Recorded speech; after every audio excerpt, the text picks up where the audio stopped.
I've been hanging around for a while now. Some of the first-hand accounts I see here help me with my job. However, other times I can't help but think, how the hell are you still alive?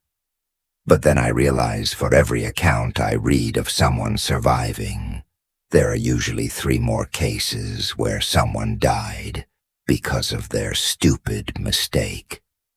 So I'm here to try and stop all of you from being maimed, kidnapped, diaten, or otherwise fucked up by things that make noise in the night.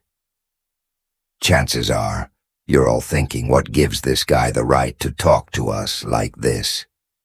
Well, I've been hunting this stuff for 29 years. Most people in my line of work don't make it to 10, let alone 30 before you ask. I'm not throwing a party. My point is, I know a lot about this stuff. You gotta learn how to stay alive. If you have my job, it's not as easy as reading the old stories. And that brings us to the first thing I'd like to address. Lore. I have an acronym for lore. This little beauty has saved my life. Many times, don't expect to survive an encounter with a creature you know nothing about, and don't expect to survive an encounter with a creature using 400-year-old information. Not only is it old information, but it's basically a giant game of telephone spanning centuries. If you millennials even know what a telephone is, it's word of mouth, and not to be trusted. For example, there are many differences between the European werewolf and the North American skinwalker. One important difference to know is that werewolves have no power over their transformation, while skinwalkers can transform at will. When they master the technique, when facing a werewolf, expect them to act like a rabid beast. However, they are predictable in the sense that they will attack almost anything. They are usually between 2.5 and 3 met. Depending on the height of the individual before transformation, they are of robust constitution, and extremely strong lycanthropy is a disease. The movies, you got it right. Europe is full of these transforming viruses, contortion the base genome of DNA. Have you heard of the Black Plague? The same kind of disease, just different transformer. And how the disease changes, the DNA of the infected person can be passed down. Family lines, skinwalkers. However, don't transform due to disease. They use blood magic. Hate blood magic.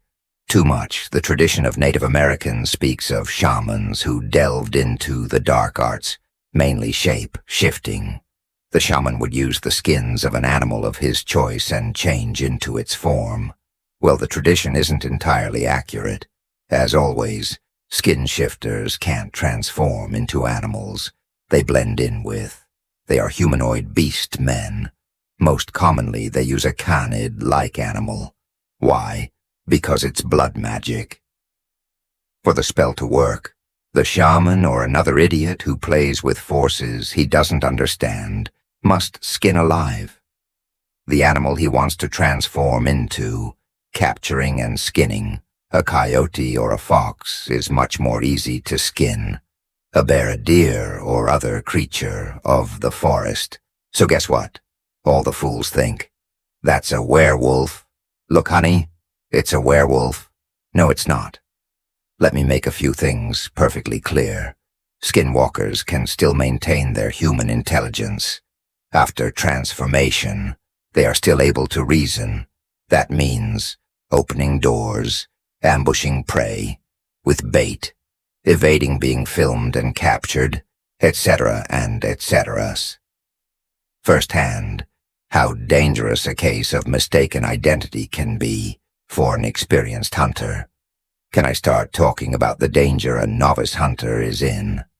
I was working with a man named Lincoln Hunter of 8 years. I was only 12 years into my career. We had received a tip from a local shaman on an Indian reservation that something was wrong. Whispers of slaughtered animals and howls in the night. Now I knew what it meant, right away, but it means that Lincoln would be easy prey for any skinwalker on the prowl. He was furious we had agreed to work together and split the bounty on the wolves that surrounded me in the forest. But because of his stupid mistake, he had lost the bounty. That night I went into the forest alone, or so I thought. I set up in a tree. I camouflaged my scent with urine. The skinwalker. Urine, to be exact. I was deep in his territory, and his scent was everywhere.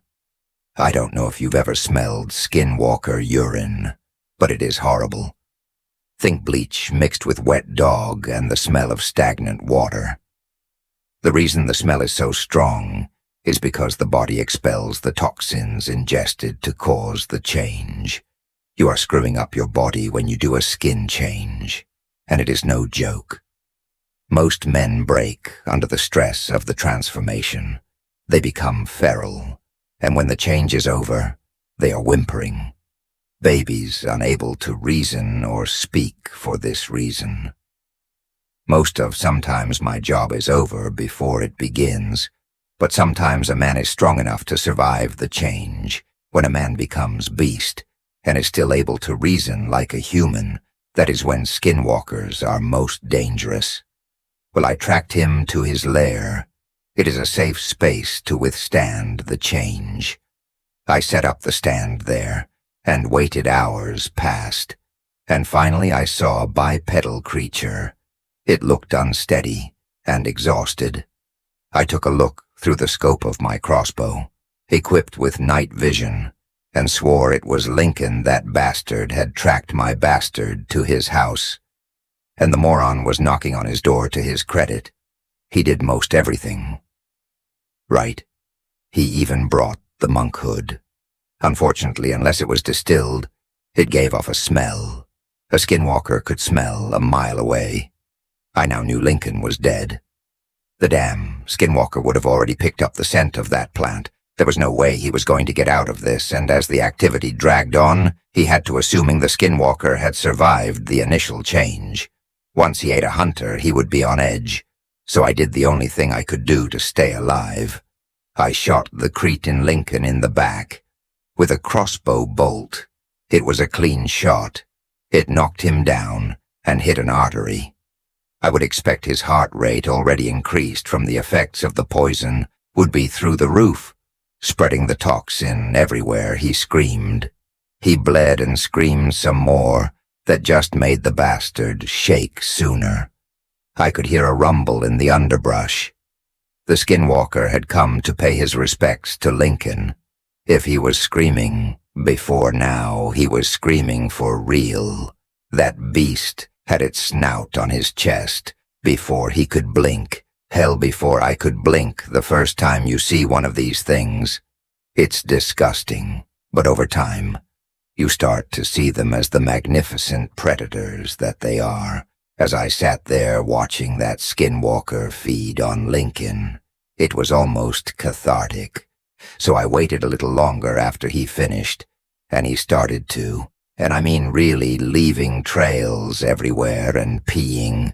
He also tried to run, but couldn't. The poison was already taking effect. I think halfway there, the big beast, Lincoln pieces and blood, realized he was dying. He growled. He looked around, howling at the night sky. Then he saw me get down from my post. I walked up to the skinwalker, and I looked him in the eyes. His eyes told me everything I needed to know, the way they looked at me and stared into mine. I knew it was me who had outwitted him, and he hated me for it. So I put a bolt between his eyes and burned the body Lincoln too, or what was left of him. My family has been hunting these things for generations, and if there's one thing I've learned in almost 30 years of hunting, it's that to kill a monster, sometimes you have to be one. Now, some of you may find my methods a little extreme. You'll be glad to know my wife and kids are less brutal. My son Ian is in Ireland, studying the FE. My daughter Elle is in Europe. hunting the real monsters, werewolves, vampires, and the like. My wife Samantha is in Asia, hunting all kinds of monsters. I can't even pronounce most of them. But my brother is in Australia, hunting. God knows, to this Reddit account. If you have any particular questions, comment on this post. We all get our share of fucked up stories, so we can entertain, educate, and make our jobs easier. At the same time tomorrow, I will update this, or someone else will, with the most requested region and/or monster. Have a nice day. Oh, and do us all a favor. If you don't fuck with anything, you don't understand, you don't want to end up like part 2. Lincoln, I'm back. Now my wife is investigating suspicious reports of activity in India, which means she can't be here to write about her experiences at the moment. So you all are stuck-a-doos with me. Again, are not lucky. As I read the comments, I was surprised at how well-informed some were about the things that go bump in the night. I'm almost proud to say that most of the commenters seem to have enough brain cells to not be a Lincoln in the wake of that story. I mentioned another encounter with a skinwalker, where I should have ended up like Lincoln. But no, he took pity on me. It was my 5th year of hunting. I thought I was a master hunter. I thought I'd seen it all and been exposed to enough to not flinch until I met my first skinwalker. I was trained in Europe by my grandmother, the baddest grandmother you'll ever meet. Now she was a master, almost 50 years hunting, and it was cancer that took her, possibly one of the worst monsters she ever faced. Now, Grandma was used to a more superstitious time today. We love our monster media top 10 lists, top 5, most dangerous, and of course, movies like this. We love, of course, the misrepresentation of monsters in the media is a dangerous thing. You know how many teenage girls disappeared after the Twilight movies came out? Too many. Let's get one thing straight. Werewolves are not cute. And vampires don't glow. I'm getting off topic. My point is, I thought I was a tough guy after conquering Europe. I came home to Virginia. I thought after my training, I would be ready for whatever lurked in the Americas. So I took a case, a Vietnam vet who claimed to have seen big wolves in the woods surrounding his farm. I thought, a pack of werewolves, simple, pack up the money and get ready for a hellish hunt. But then he started talking about it more, and the more he explained what was going on, the more anxious. Yes, anxious I got. The barn doors would open without forcing, and the livestock would be slaughtered. The latch would simply be lifted, and the doors would open. All the werewolves I have come across in America and Europe have not been able to open doors. I have seen them recognize a weapon and run away. On rare occasions, a werewolf is smart enough to avoid traps. Opening doors is another story. He spoke of his fear that he was being tormented by the teenagers in the area, but I put his fears to bed. No group of drunken boys would have killed his livestock. I left his house and went into the barn. I had not cleaned it, and the rotting odor was music, overwhelming. But beneath it all, I could smell something even more rancid. Wet dog, and bleach, a smell that I would eventually come to love. There was not much blood in the barn. The cattle had been slaughtered, in the same way, with their necks broken and their bodies slit open. I knelt down at the carcass of one of the cows and searched for the organs that were missing. Werewolves love stomachs and the fatty meat of the lower belly, but in this case, the heart and rib cage were missing. I was barely damaged. It was a systematic slaughter. Each of the cows, the same broken neck, open body heart, removed clearly. The field of Virginia had some surprises for me. That day when I went into the woods, I knew I would find something I had never seen before, and I knew it was a monster. I camped deep in the woods in a clearing and prepared to wait. When the sun began to set, I hung lanterns from the trees around me and lit a large bonfire in the center, a piece of meat inside my sleeping bag by the fire, and settled down on a high branch of a tree. Soon night fell, and the only place that was not completely dark was the clearing I was resting in. Honestly, it was a reconnaissance mission just to see what would happen. I was not disappointed. Dark-furred creature jumped from the grove to the center of the clearing and almost elegantly tore the meat from the bag and threw it between the trees. It was a canine, of that I was sure. He turned to look directly at the branch I was perched on. His eyes glowed green in the firelight, and his snout twitched and twitched. I could see the creature in surprising detail, and it was not pretty. His back was covered in fur that thickened to meet mine. Now I'm going to be honest. This is the tried and true method for hunting. Werewolves lay down and wait for it to release it. However, it was not the tried and true method for hunting skinwalkers. He could smell me from hundreds of yards away, and this one was smart enough to know what a human stank like.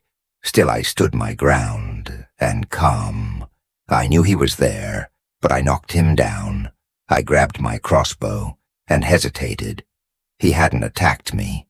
He was fucking ugly, but he didn't climb the tree or pull me off the branch. If I picked up a gun, he surely would. Now it was his meeting. I was his.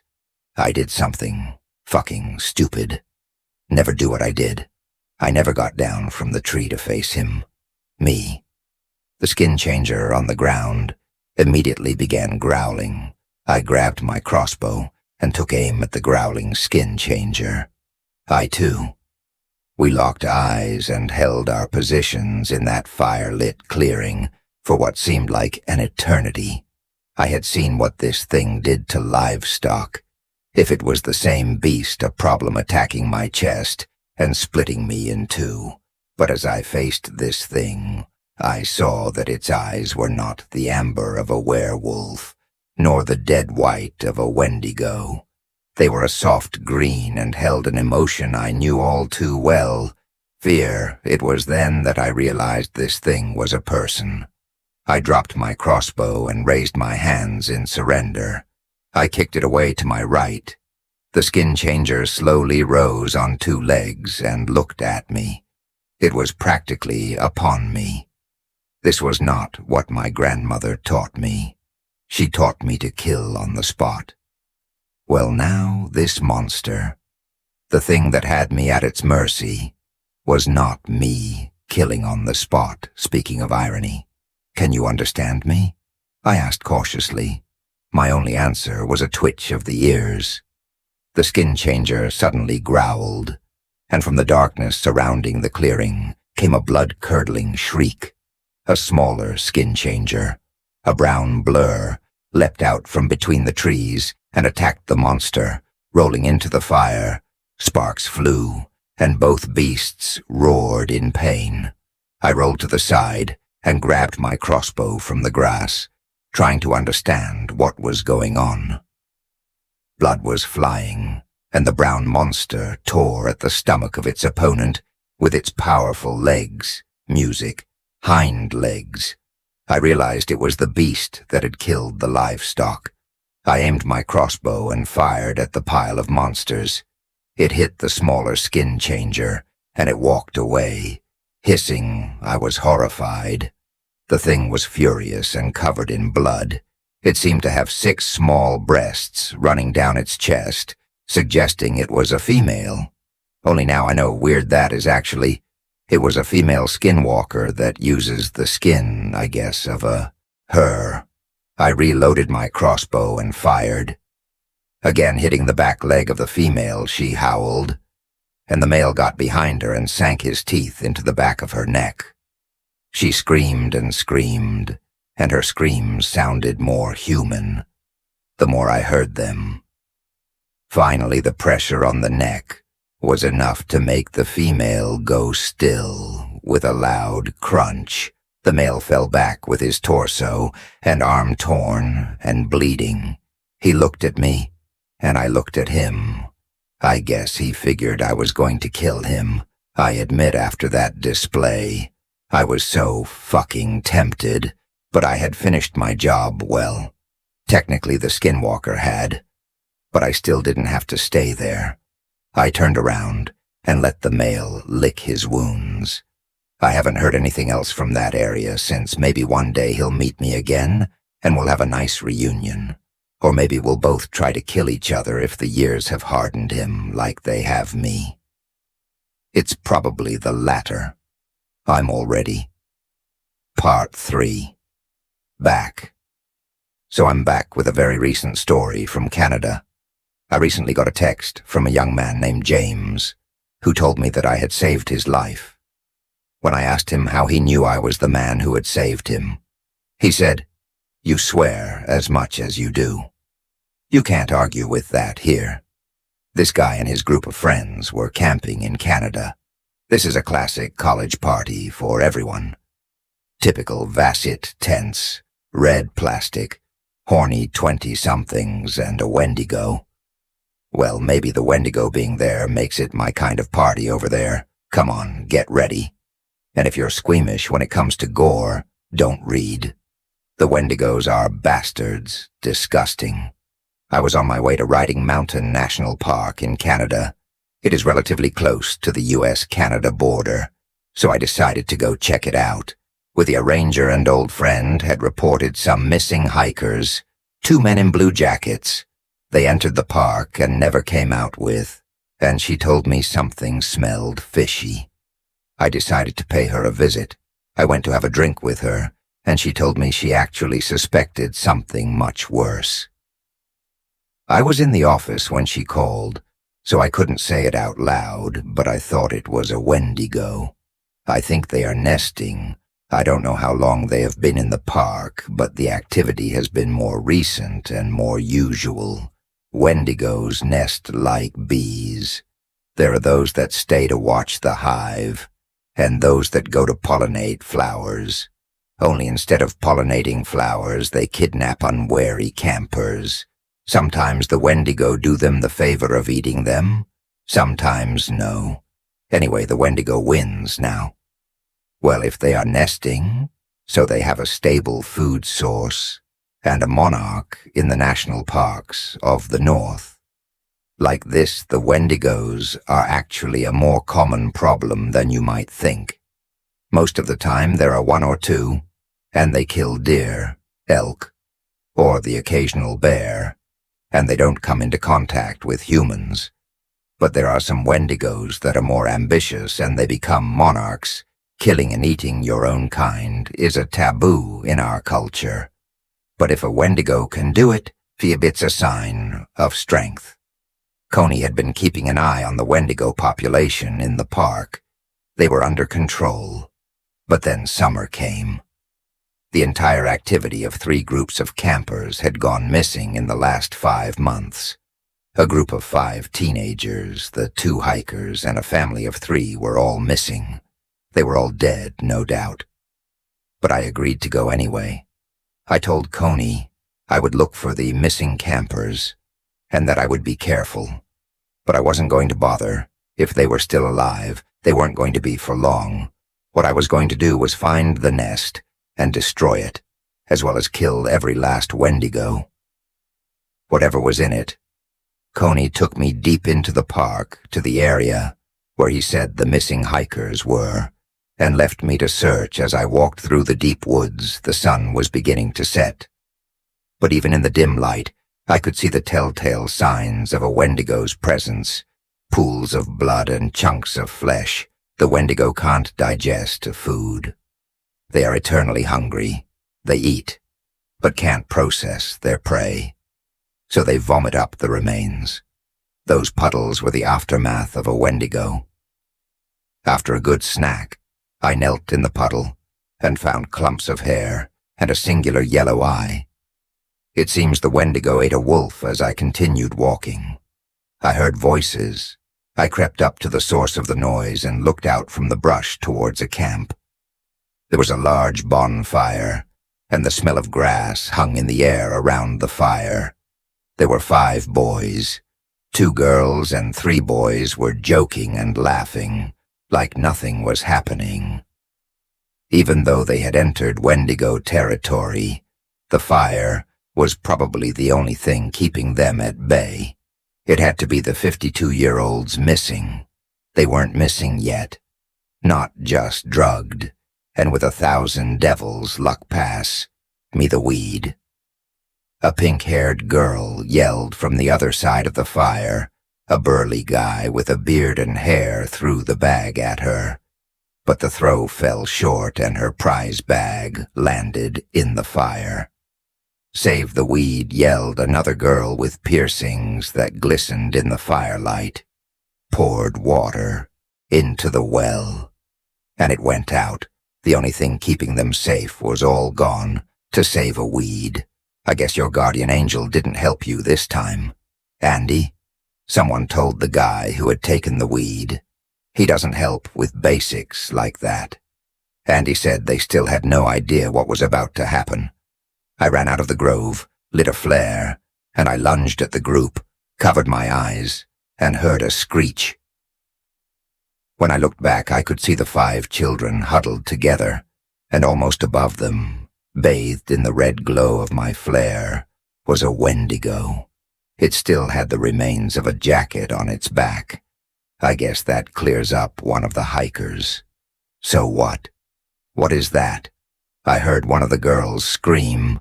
I pulled my pistol out of its holster and fired 3 shots at the Wendigo. The bullets burst into flames on impact, and the creature began to scream. I put 2 more incendiary bullets into the Wendigo's chest. It fell back, writhing and convulsed. I walked over and pulled my knife out of its holster. The tough skin was already weakened by the fire, and creatures thrive on the cold. I stuck the knife into its heart, and every muscle in the monster seemed to music, tense. I turned and faced the children. They seemed more scared of me than the bastard Andy had shot. Changed my mind. The pink-haired one said I'm not an angel, just a hunter. I said, reloading my gun. A guy with shoulder-length brown hair looked me up and down. You don't look like a hunter, man. And you at that thing, like, you know how to do it. Basically, you have a handheld flamethrower, for God's sake. He pushed his glasses up on his face. Make a new fire and stay close to him. They won't attack if you get the fire big enough, I said abruptly. Wait, man. You know a lot about this stuff, right? Asked the tallest one in the group. He towered over them and me. Yes. But I don't want a tag team. Especially you 5 of them stood together and looked me in the eye. Whether you like it or not, we're going with you. We're safe with you, said Pinky. I had to laugh. Safety and my job aren't compatible.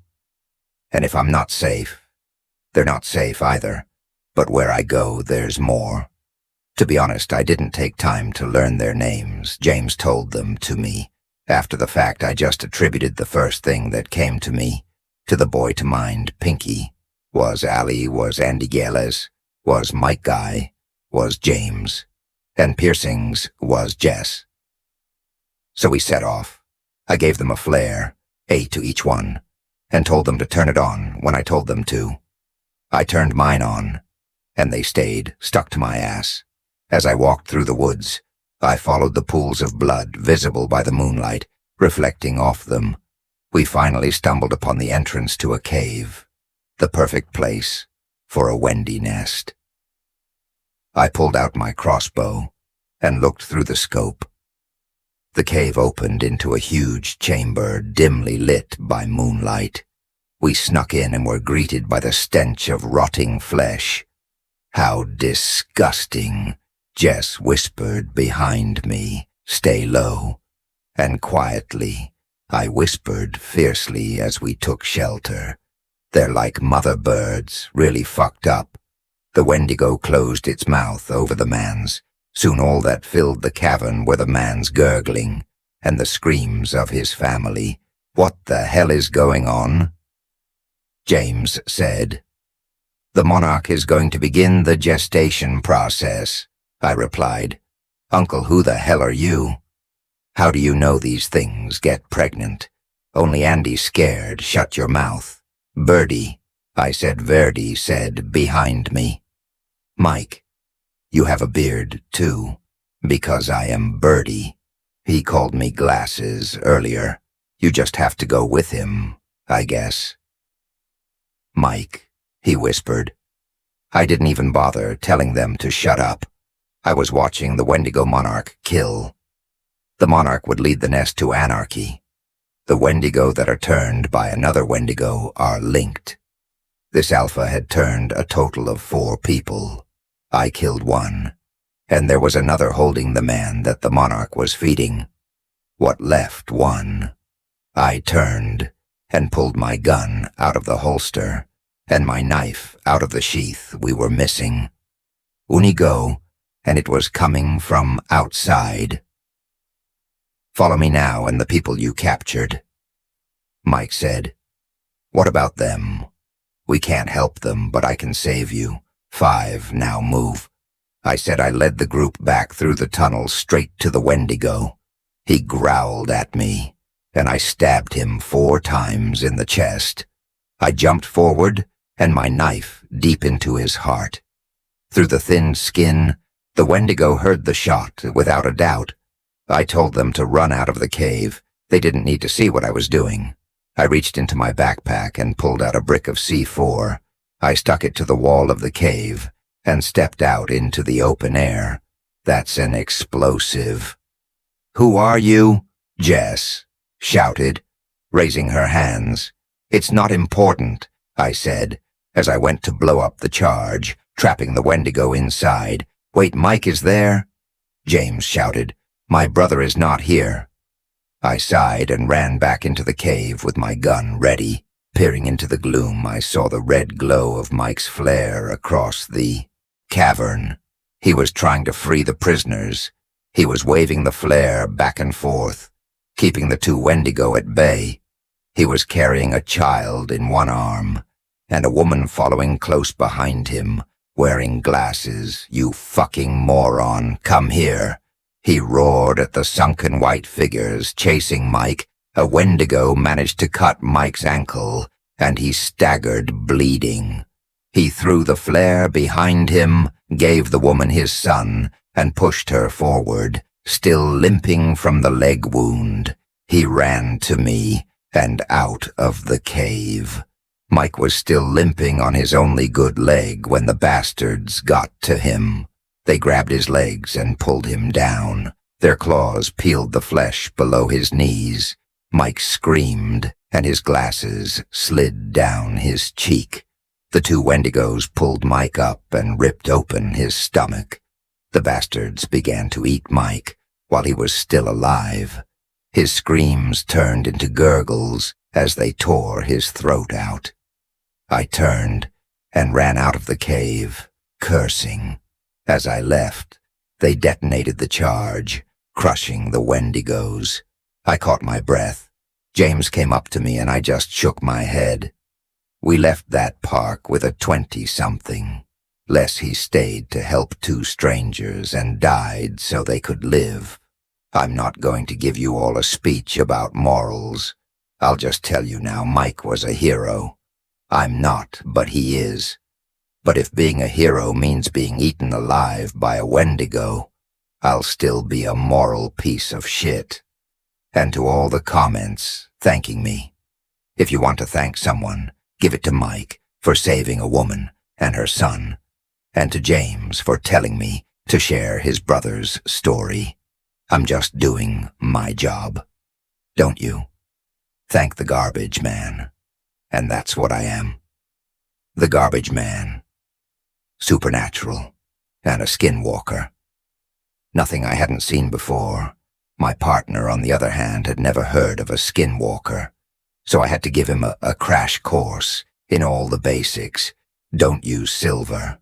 Find some wolfsbane and poison your crossbow, and treat it like a human. Smart. Well, apparently Lincoln followed my advice to the letter. He came up to me half an hour later with a wolfsbane plant. He pulled it out of the ground by the roots and stalk, without any gloves. For those who don't know, wolfsbane is very poisonous, sometimes lethal. Now he hadn't eaten anything, so he had the common sense not to ingest a toxin strong enough to knock out the damn beastman. But he was still in danger of being affected by the plant. I told Lincoln he had to sit down because of skin contact. Wolfsbane toxin can cause palpitations, sweating, and disorientation. Any of these symptoms?